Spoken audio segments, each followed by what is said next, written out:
My name is Shoshana Ritter, and I am a student at Julius West Middle School. Maria Gianferrari writes both fiction and nonfiction books, all of which include animals. Her books include The Penny and Jelly Books, Officer Katz and Houdini, A Tale of Two Tales, Coyote Moon, and many forthcoming books, including Hello, Goodbye Dog, which is a Macmillan School and Library Team Spring 2017 staff pick, and Terrific Tongues, which won the PEN New England Susan P. Bloom Children's Book Discovery Award. Maria uses morning walks with her dog, Becca, to work on plot lines as she takes in the natural surroundings, the birds and trees and flowers. Her current book, Coyote Moon, is an atmospheric tale about a mother coyote hunting in a suburban habitat on a moonlit night to feed her pups. Maria lives in Northern Virginia with her family. Maria once helped a cow give birth to her calf. Kate Messner is an award-winning author whose books include the Ranger in Time series, The Seventh Wish, The Brilliant Fall of Gianna Z, All the Answers, and many others. 3 of her most recent books, Over and Under the Pond, Under the Snow, and Up in the Garden and Down in the Dirt, were done along with Christopher Silas Neal.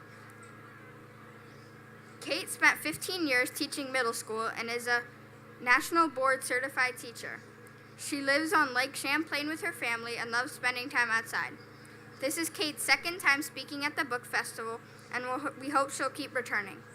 Christopher Silas Neal is an award-winning illustrator and author who regularly contributes to the New York Times, the New Yorker, and creates book covers for various publishers. He illustrated the acclaimed picture books Over and Under the Pond, Up in the Garden, and Down in the Dirt, Over and Under the Snow, and Lifetime, all of which explore the natural world.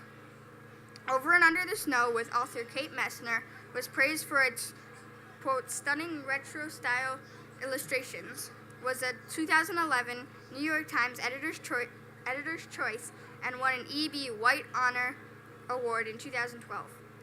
Kirkus Reviews called Over and Under the Pond a magical, artistic, and informational world that readers will delight in visiting again and again. Christopher contributed art to the New York Times bestseller Goodnight Songs, a collection of poems by the author of Goodnight Moon, Margaret Wise Brown. He is the author and illustrator of Every One and the forthcoming I Won't Eat That. Lifetime, the amazing numbers in animal lives, was illustrated by Mr. Neal, was a Maryland Black-Eyed Susan picture book nominee. Without further ado, let's get the conversation started.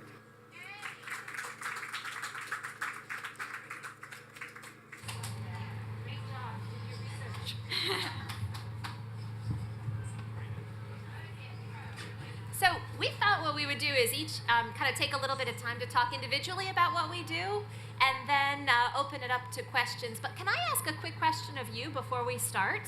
I'm curious who we have here because we have a few kids, but we seem to have a lot of grown-up readers who love kids' books too. Are you teachers or librarians or writers? Who's a teacher?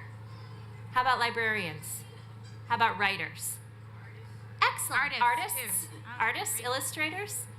All right, so we're gonna, I think, go pretty heavy on the Q&A so that we can talk about a lot of the things that you wanna know about. But Maria's gonna get us started.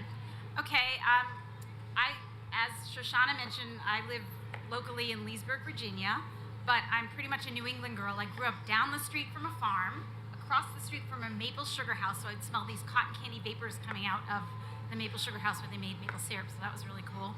And I slapped cow patties for fun. So the scent of cow manure makes me feel at home. And I write, nonfiction picture books that have predators largely. The one I'm going to talk about today is Coyote Moon, but I have some coming out on bobcats, and I'm also a bird nerd, so I write about raptors. I have a book coming out on great horned owls and another one on red-tailed hawks. And all of my fiction books contain dogs, because I'm a dog lover.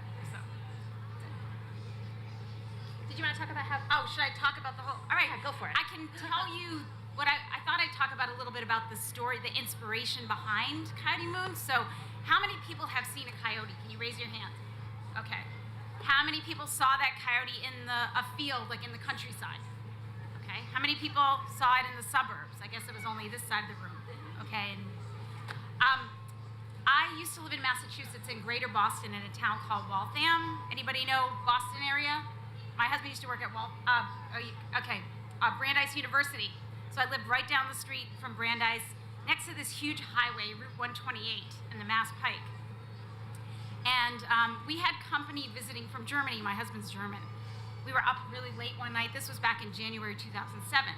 And our dog, Becca, who's now 11, was one. We were crate training her at the time, so she had to have a late night walk before we settled her into her crate. So my husband, Nico, took Becca outside, and something told me to look out the window. I should have gone upstairs to brush my teeth, but I was drawn to the window, and I looked outside, and I saw this coyote dart down the lawn after them. So I ran outside and was yelling to my husband, Nico, Nico, there's a coyote. So he and Becca circled around to our fenced-in yard in the back and came inside, and then I was watching the coyote run around our yard, sniffing and marking.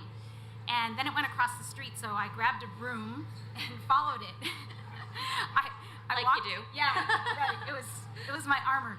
So I walked down to the end of our sidewalk, and the coyote was standing under a telephone pole, much like the one on this cover. And I was here, and it was about where this woman in the, raise your hand. You? Yeah? I was here, the coyote was there, so that's how close we were to each other. And when we regarded each other for what seemed like a long time, but was probably really only just a few seconds. And this was the most beautiful, the most magnificent creature I had ever seen. It was more wolfish looking than coyote. It had silvery gray fur and a big bushy tail, and it kind of gave a little growl and then trotted off into the night, and then that was it. I was totally obsessed with coyotes. I had to know everything I could about them, so I read a ton of books. I found this local researcher, Dr. Jonathan Way, who was researching Cape Cod, coyotes that live in Cape Cod, so suburban coyotes. I read his book called Suburban Howls, read his scientific papers, interviewed him, and I discovered two things, and so that kind of inspired the writing of this book. And the first one is that coyotes are everywhere. I was shocked that I lived about 10 or 12 miles from downtown Boston, and here was a coyote in my own neighborhood. So they basically live in huge cities like New York and Chicago, Los Angeles. They live in every state except, what state do you think they might not live in? Hawaii. And why don't they live in Hawaii? Because it's far to, right? Coyotes can swim, but they can't swim thousands of miles across open water. And there are other predators in the water that might get them.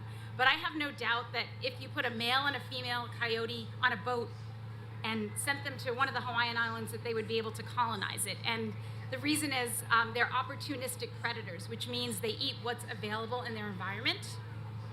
So the range of the coyote in North America extends from Alaska all the way south to Panama across the coast. And in Alaska, they might eat hare, or if you have deep snow cover, they might be able to take down a deer. In the desert in Arizona, they might eat reptiles like snakes or lizards, or even prickly pear cactus. So they're omnivorous, they're not strictly carnivores. In the suburbs, they might eat squirrels or cottontails or cats, so keep your cats indoors. So I was just amazed at their adaptability and their ability to live by us. The second thing that also astounded me was that the creature that I saw looked very much like, I'm going to show you a picture. Can everybody see this? The researcher that I mentioned, Jonathan Way, rescued some coyote pups, and because their mother was killed by a hunter. And so he raised them until they were too big, and then they were sent to a zoo. So this guy is named Luke. As you can see, he looks much more wolfish, doesn't he, than coyote, like what you would typically see of a coyote in the desert. So they have shorter ears, a shorter snout, bigger jaws, bigger paws, longer legs, and bushier tail. So the eastern coyote found on this part of North America is also known as a coy wolf because they have some DNA, and scientists traced it back to Ontario. So when the wolf population was decimated by hunting and deforestation, they started to view coyotes as potential mates as opposed to competitors for resources. So that was one thing that was really important to me, to make eastern coyotes the stars of the book. So this gives you another idea kind of the size. So these are all males featured here. This is a male western coyote at 26 pounds, a male coy wolf or eastern coyote at 36, and then the male eastern wolf is double that size at 60-something pounds. So I basically wanted to write a story that celebrated a maligned creature that's highly intelligent and adaptable, and who is our our wild neighbor and should try to coexist with it. So that's what I was thinking when I wrote this book. So we were actually discussing when we noticed that our audience was almost all adults, whether we would go ahead with the read-alouds or not, or just save more time for Q&A. Would you rather have more time to talk about writing and things, or you want us to read aloud? Read it, Maria. Oh, read it? Yeah. Okay. You want the wireless mic? Yeah. Would you like to hold the microphone for me? I would. I can do that. Oh, you want it? So this is Coyote Moon. It's illustrated by Bagram Abatali, and the illustrations are just amazing. They're so intricately detailed that they almost look like photographs. Like, I don't even know how long it took him to paint the hairs on this one page. So, Coyote Moon. I'm gonna hold this up for you. How about if you stand on this side and I go like that? Is that good? Okay. Sorry. It's okay. Moon rises as Coyote wakes in her den, a hollowed-out pine in the cemetery. Coyote crawls between roots. She sniffs the air, arches her back, shakes her fur. Pups peek through the root's fingers. It's nighttime in the neighborhood, and Coyote's family is hungry. Pups wait near the den. They're easy prey for swooping hawks, but their older siblings stand by as sentinels.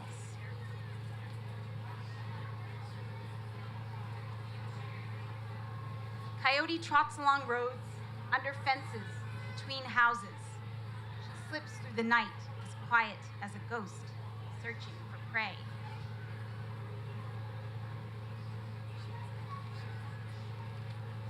Coyote listens. Her triangle ears sit high on her head. She hears scratching. She slides through the boxwood and crouches. Gave away the next line. Pounce, which is my favorite picture in the book. Doesn't it look like the coyote's leaping right out of the book?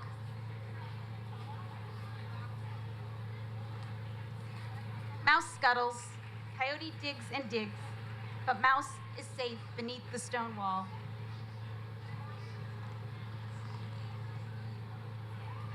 Coyote sniffs. She creeps through tangled brush, tracking the scent of golf horse geese. She follows her nose, then lurks among alder bushes.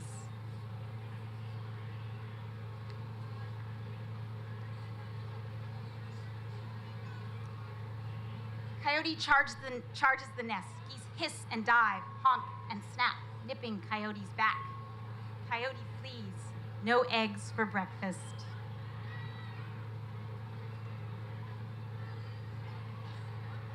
Coyote looks. Her sharp eyes spy rabbit. She slinks, silent as a shadow. Twigs crack. Rabbit freezes. Ears twitch. Coyote lunges. Rabbit leaps. Shadows blur. Coyote is fast, but rabbit is faster, skittering under the slide to safety.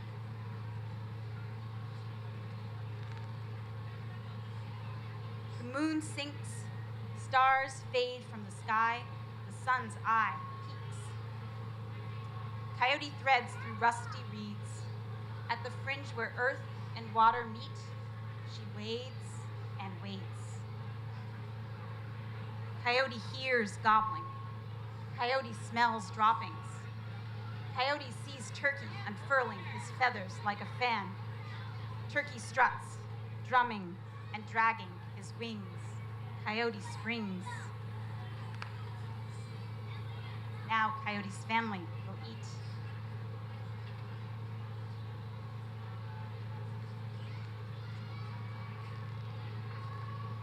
Coyote drops Turkey to sing. Who would like to yell like a coyote? Ready? Yip, yip, yip, you! Yip, yip, yip, you! Yip, yip, yip, you! One more time. Yip, yip, yip, you! Coyote's family sings back. You open your window. Coyote hears, sniffs, looks. You watch as Coyote slips under the fence painted pink by the sun. Beyond your backyard, past the fence, by the cemetery. Coyote's family feasts.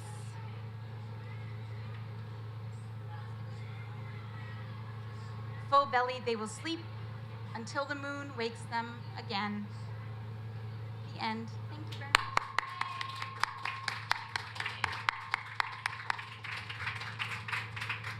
Are we done? Yep. Okay.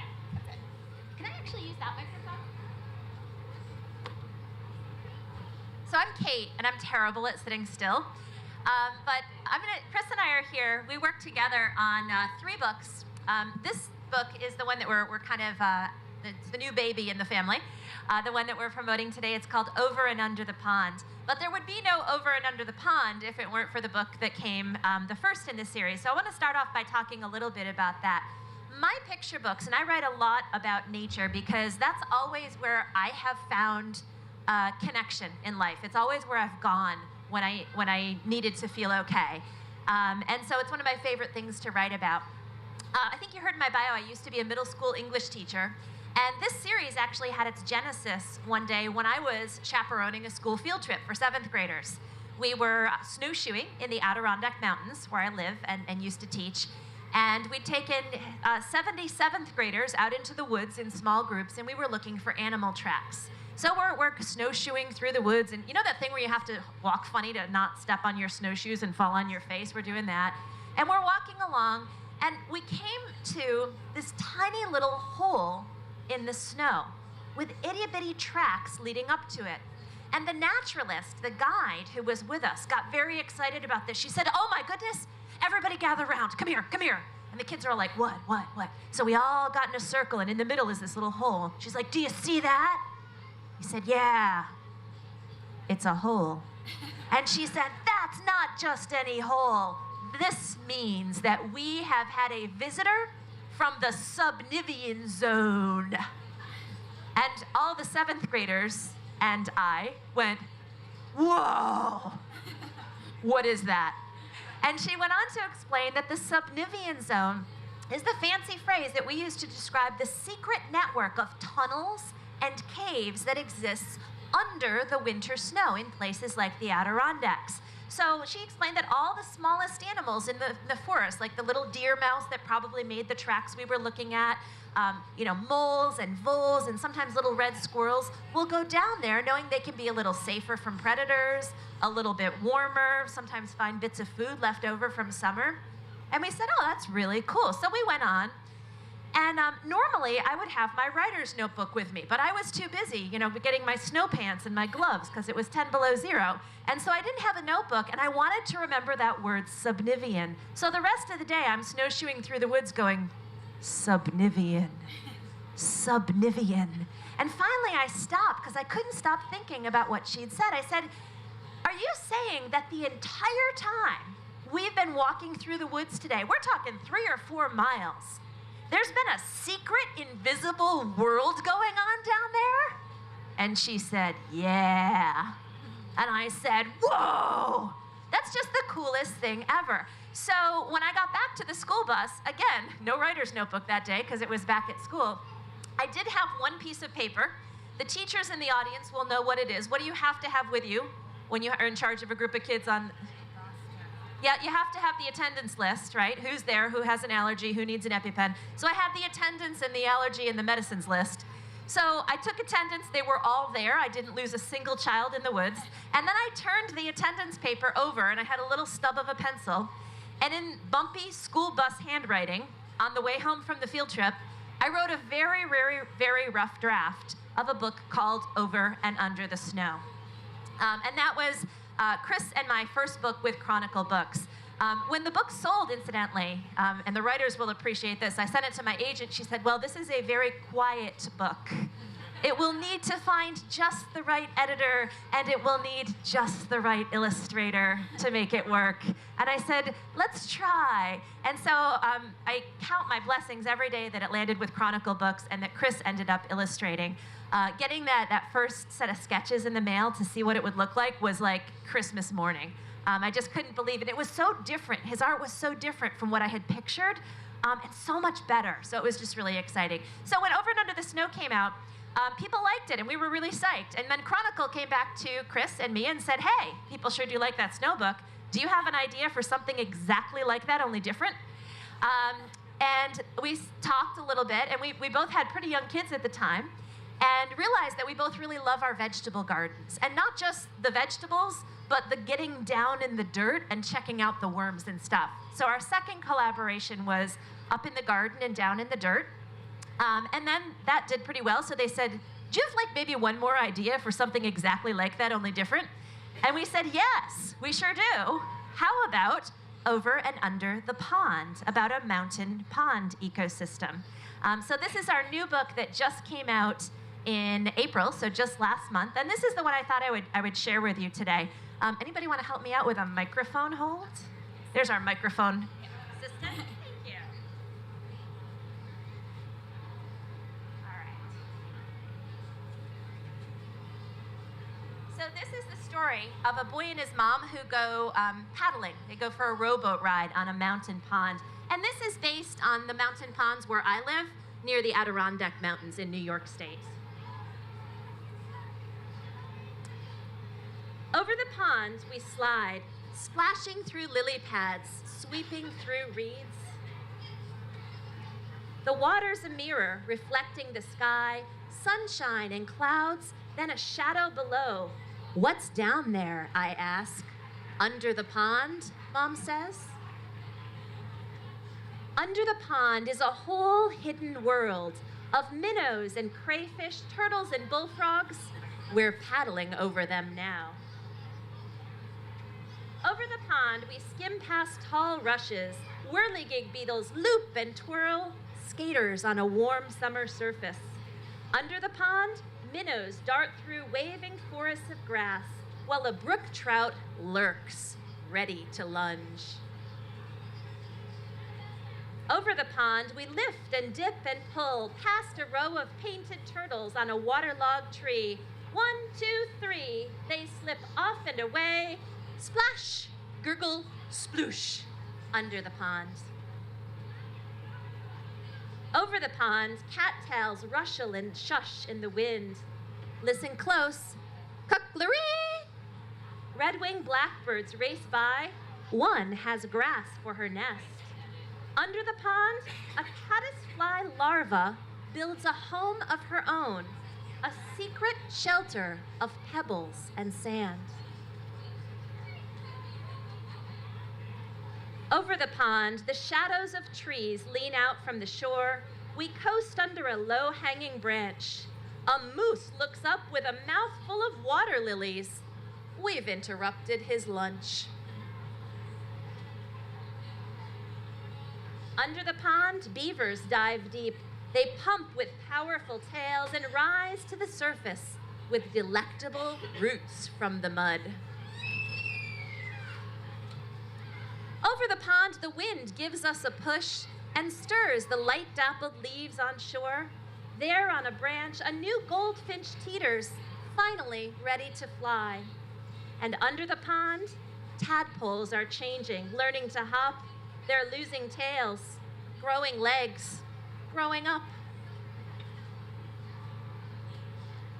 Over the pond, there at the shore, tall and silent and still, a great blue heron stares down into the deep. It tenses, takes one long-legged step, and strikes. It catches a wiggling quicksilver minnow from where it was hiding under the pond. Over the pond we drift, heads tipped up to the sun. A woodpecker clings to a teetering pine, digging for ants. And I just have to tell you, if I can just offer a little commentary on the art here. When I saw the art for this book, the different perspectives that Chris gave us in this story, look at this one. It's looking from way up in the trees down at the boat in the pond. I just loved all those different points of view in this one. Under the pond, an otter claws for freshwater mussels. Over the pond, a sleepy dragonfly lands for a rest. His spindly legs tickle my knee. Under the pond, dragonfly larvae watch what swims by. They catch minnows in monster-fast jaws. Over the pond, the shadows stretch. Ospreys circle on quiet wings, raccoons and mink stalk the shoreline for supper. Under the pond, with a flip of a tail, a crayfish disappears in the dark. Over the pond, we head for home. We glide, swish, bump, right up onto shore as a far-off loon calls goodnight. The sky turns from sunset to dusk to dark. Night settles over the pond. The prowling catfish and drowsy turtles, the scuttling crayfish and tadpoles turn frogs, wading herons and stalking raccoons, and the hidden world under the pond. And then if you read this on your own, for the kid who is like me and needs to then know more about every single animal, there's an author's note at the end with a lot more information about all of the different animals represented in the story. So we're going to turn it over. Thank you very much. We're going to turn it over to Chris now, who's going to talk about the art behind these books and I think give you a little demonstration too. Hi everyone, I'm Chris, an author and illustrator, and I illustrated the pictures in Kate's books. So growing up, I lived in Florida and Colorado, so I experienced a lot of nature. When I was really young in Florida, we lived in a rural part of Central Florida in a trailer park with a thick woods behind us. So every day I would go out and catch snakes and other creepy crawlies that my mom was not happy for me to bring home. Now I live in the city. Now I live in New York and Brooklyn. And I have a couple kids of my own. And so my relationship with nature is a little different. You have to go looking for it in the city. There's definitely a lot of pigeons. Definitely a lot of wild rats chasing pizza. Actually, the other day on the subway, I saw 2 rats fighting over a churro, which was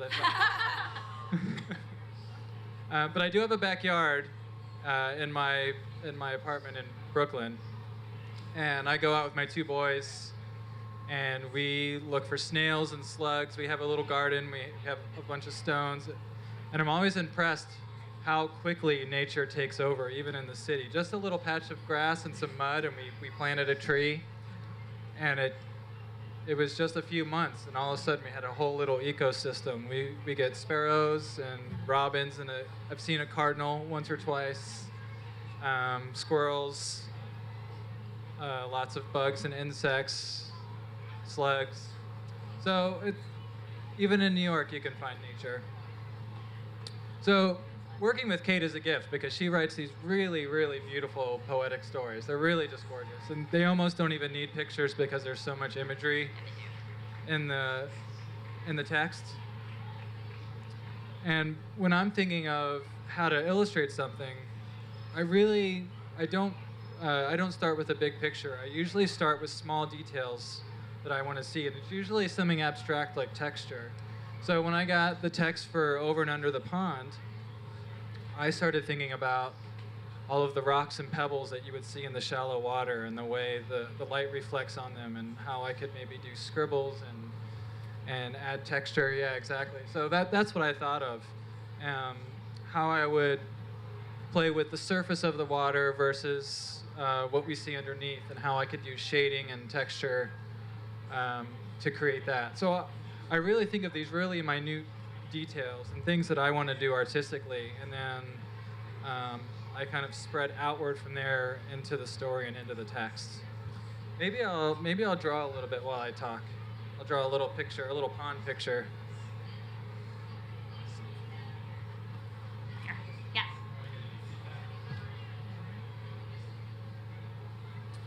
So I'm a self-taught artist. I studied music in school. Another very financially fruitful career. But when I graduated school, or I should say before I graduated, my very last semester, I took a graphic design elective, and that teacher gave me a job as a graphic designer. So I worked as a graphic designer for a few years before moving to New York and deciding to work as an artist full-time. So a lot of what I do really comes from what I did as a kid. Being in my room by myself, I was an only child, just drawing and making pictures, looking at books. I retained a lot of that, and it really did create the foundation for what I do. So when I'm drawing something for a picture book, I usually rely on my instincts first, and then I go back and start looking at reference. Especially with Kate's books, there does need to be a certain amount of accuracy, even if what I draw isn't realistic. So we do take a lot of care to keep a lot of scientific facts in there. And we kind of make creative decisions on what we can distort and what I can sort of take artistic license with, and what we need to keep accurate. And our editor helps us do that, and they also will hire sort of a scientist to look over everything, a fact checker.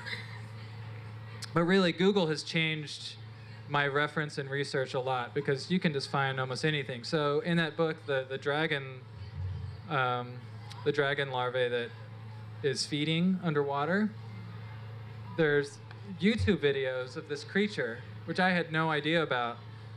These infant dragonflies, they're like these alien creatures. They're almost translucent, and the jaw comes unhinged, and like an arm goes like this and scoops up these creatures. And there's these slow-mo, high-definition videos of YouTube. It's very terrifying.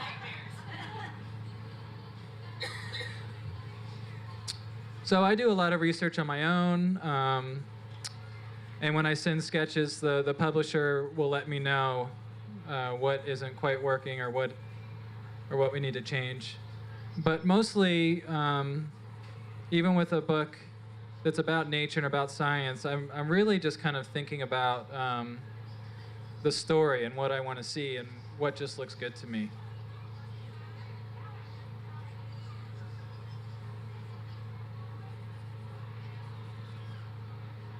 I'm trying to think of what else.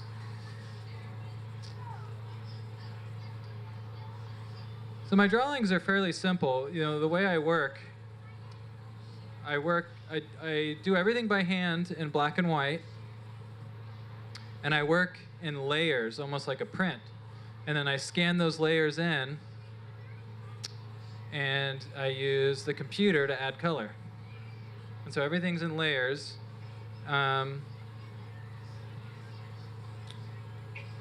And so oftentimes my work is sort of flat and very two-dimensional. And so I have to be creative in how I can add dimension and space and create that feeling of a really rich environment, even though my work is so flat. And you don't really have to show all the details. You just pick a few things, and then a lot of times the reader will fill in the rest for you, So you just put a little hint of something, and just the way our brains work, we'll fill in the details. And sometimes that's fun to just kind of give just a few hints of something, and then let the reader kind of fill in everything else. It makes it a little more fun.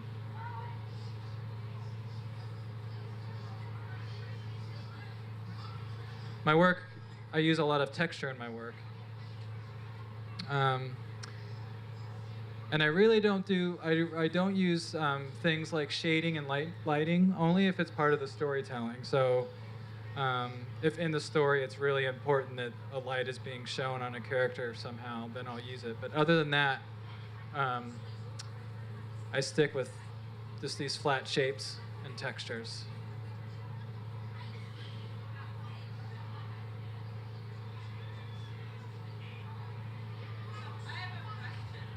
Yeah.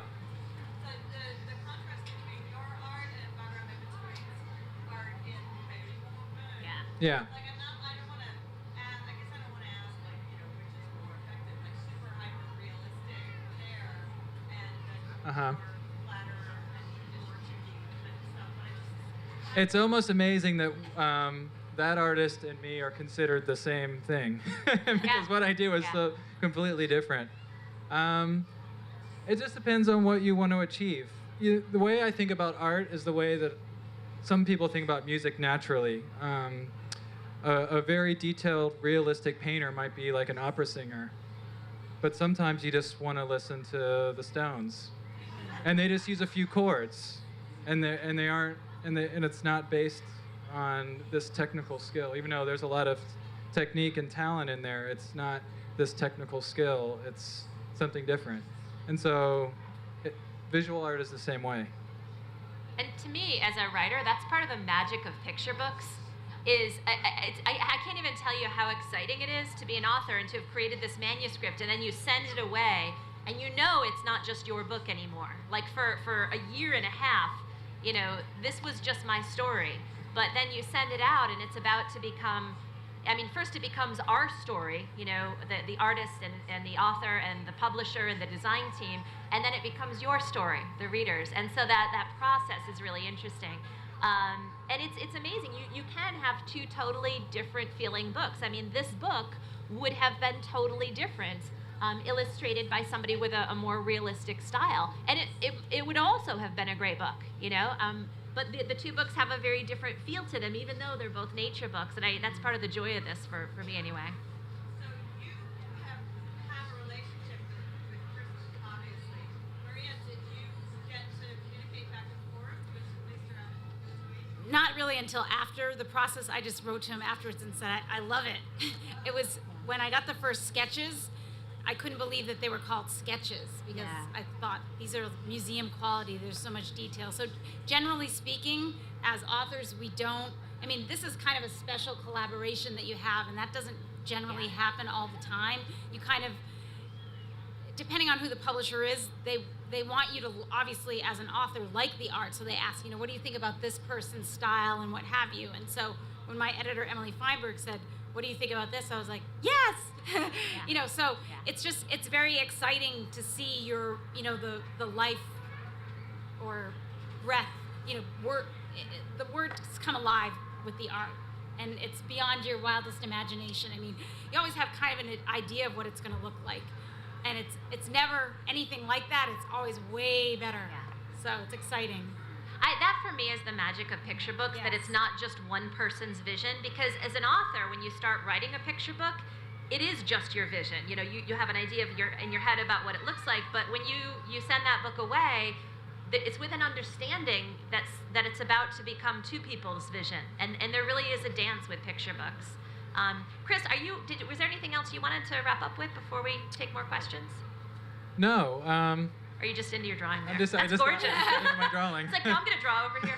Can I just ask you how you, like, what is your procedure for adding texture? Uh-huh. How do you add that in? You know, a lot of times it's just a pencil, and you just go like this with the side of a pencil, and you'll get texture. It doesn't work with a marker. Yeah. I use a brayer. I use a brush. You know, nothing too crazy, but yeah. All right. Are there other questions? Yes. Yes. Recommend agents then for getting into this? With picture books, I'll answer and then you guys can chime in. I think picture books are a little bit different. I feel like it's easier to sell a picture book unagented than maybe it is to sell a middle grade or young adult novel. It's very hard to find an agent with just picture books. As far as, I mean, publishing, we like to talk about the art, but publishing is also a business. And you know, with picture books, you have two people in the mix. You have an author and an artist, and the proceeds, I mean, the advances for this get split. You know, half of it goes to Chris and ends up in his bank account, and half of it ends up in mine. And so, if an agent is representing me, they're getting half of what they would get if I were writing a novel or a young adult novel. If that makes sense, because there's somebody else involved in the book. It's two people's books. So. It's hard to get an agent with just picture books, but it's possible. I write novels also, and I signed up. My agent signed me up based on my novels. Chris, do you work with an agent as an illustrator? You do, right? Was that the case before Over and Under the Snow? No, so I had been working as an illustrator for a good 7 or 8 years. working for newspapers and magazines and making book covers, and then worked with Kate. And the publisher contacted me, and it was my first time doing a picture book. And then once that picture book went out to the world and enjoyed some success, then I was able to go out and get an agent to do more picture books. And that's not uncommon for an author with picture books also. A lot of authors that I know who do just picture. Did you have an agent for your first picture book or no? Yes. Okay. Yeah. So either way. Any other questions? Yeah.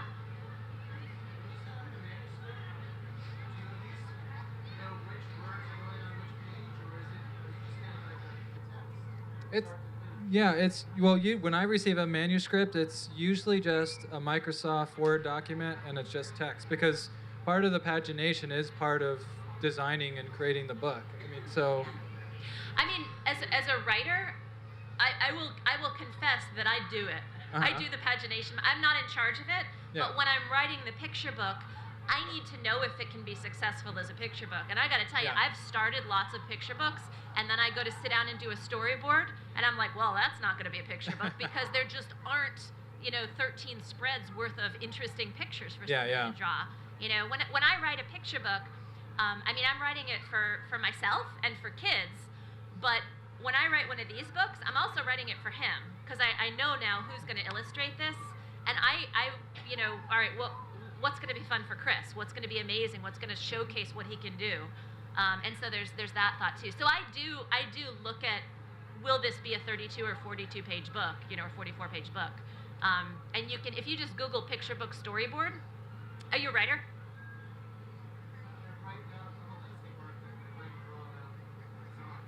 Yeah, you're a writer. Okay. Okay. Well, if you're trying to sell a manuscript as an author and illustrator, then usually you would not only paginate it, but give some sort of rough storyboard or layout. That's kind of dummy. Yes, that's part of the process too. So it happens fairly regularly. I would say probably at least a couple times per book that I send the manuscript and we get the art back, and what the art, there's just some little thing about the art that doesn't quite match what I've written, but the art is better than what would have been there had it matched what I've written. And in that case, we change the manuscript to match the art. There's a lot of that goes on. Just happened in one of my, I do a chapter book series with Scholastic called Ranger in Time.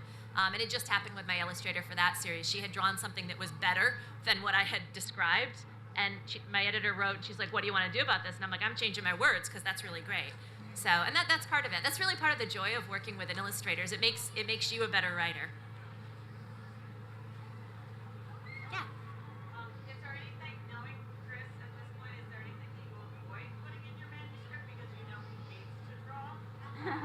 Bicycles. Well, the myth of keeping authors and illustrators apart. When we did Over and Under the Snow, I had never met Chris, and Chris had never met me, and most of our discussions happened via our editor. So I'd get a note from Melissa, our editor, and she would say, Chris is wondering about this, or what do you think about this? And then she would go back to Chris and say, well, Kate says this, which feels very junior high to me. It feels really weird. But it is part of the process, and it protects the integrity of both the artist and the illustrator as far as their creative visions. But what happens when you've done multiple books together, our first book together, Over and Under the Snow, won an award. It was an E.B. White honor book, so we both got invited to this wicked fancy lunch in New York, and we got to talk and stuff. It's like, oh my gosh, I like you, you're awesome. And so from then on, we you get each other's email, and it's kind of over for that plan. So we talk now. We conspire and collaborate. When this book came out, I think I can share this, right? Yeah. I'm gonna share it anyway. When this book came out, it got a starred review, and Chronicle was pretty psyched. And I sent Chris a note, and I said, don't you think now might be a good time to see if they'll let us do more of these? And he was like, yeah, let's do that. So we bounced ideas back and forth via email and came up with a list of other books we'd like to do in this series, and agreed on a list we would send to our editor. And they actually just signed up 2 more books in this series. So, yeah. So there is a lot of collaboration that happens once the separation falls apart. We were collaborating in the van on the way back from the reception last night on something else too.